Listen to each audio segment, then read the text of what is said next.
Folks, hello again. Sometimes you've just got to laugh. And once again, the World Health Organization provides the material. By now, I'm sure you're aware, there is a new variant of COVID-19. So today we are announcing B11529 as a variant of concern named Omicron. But let's back things up. In May this year, the WHO announced it would assign simple, easy to say and remember labels for key variants of SARS-CoV-2, the virus that causes COVID-19.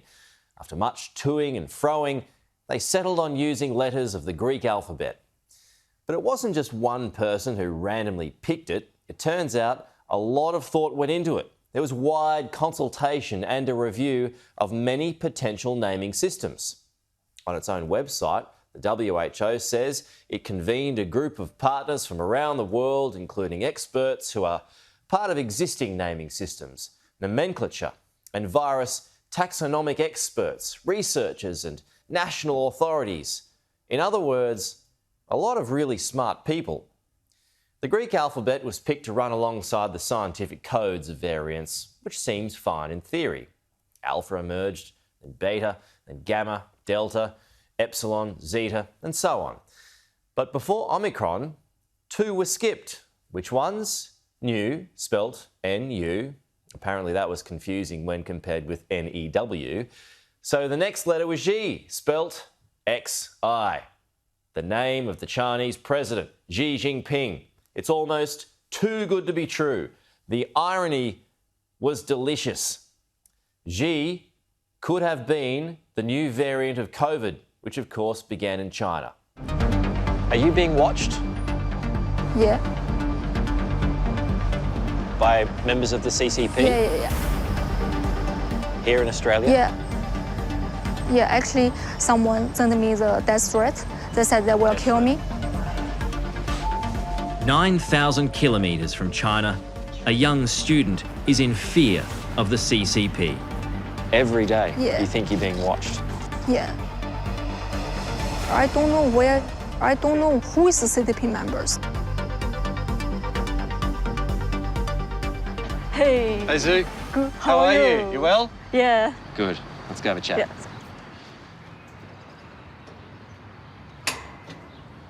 Thanks for seeing us, Zhu. Yeah, thank you. Is that your real name, Zhu? Actually not. It's not? No. Zhu wants to draw attention to the communist regime's obsession with control. The Chinese people don't understand their situation. They don't understand the CCP is bad. They don't understand the CCP is brainwash them. They don't understand when China police is just a narrative to control them. Zhu wants to expose the communist regime and for the people of China to wake up. Because in China, you can't be a real person. For speaking her mind, Zhu now fears for her life. Doesn't it make you more of a target, though, for members of the CCP out here? Actually, yes, but if you don't go public, maybe you will disappear secretly and no one knows about that. If I go public, everyone will know me and maybe they will not kill me directly. I hope the Australian government will protect me, but I'm not sure because too much CCP members here. Zhu is now on a bridging visa. She's desperate to stay in Australia. Her life depends on it. Putin argues Russians who live in Ukraine are being forced to deny their roots, generations of their ancestors, but also to believe that Russia is their enemy. Remember, Putin's a wily old fox. The former KGB strongman sees it as his job to return the region to its former glory, with a firm eye on its resources and agricultural land, i.e. territory. That's the key.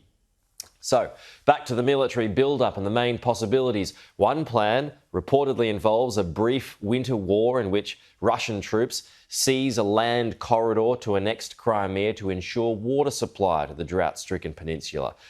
Another theory is that Putin is sending a message to a weakened Joe Biden, and by default the West, to pay him more respect. The other theory is a proper invasion and to take on Kiev. Australians, all let us rejoice, for we are one and free. For those watching who may be unfamiliar, it is the very first line of our national anthem. But deep into 2021, With ongoing border closures and increasingly parochial states, we are not one and we are not free. Take Melbourne, for example, now with the unenviable title of the world's most locked down city. A protester at Flinders Street train station thrown to the ground by a police officer who's now been red-carded and suspended from the force. Or what about the two elderly women sitting on a park bench in Melbourne who were threatened with arrest for, well, sitting on a park bench in lockdown Melbourne? This is unlawful. On what grounds am I under arrest? The Victorian government justifies these actions because they supposedly keep a lid on infections and deaths, yet infections are now the highest they've ever been.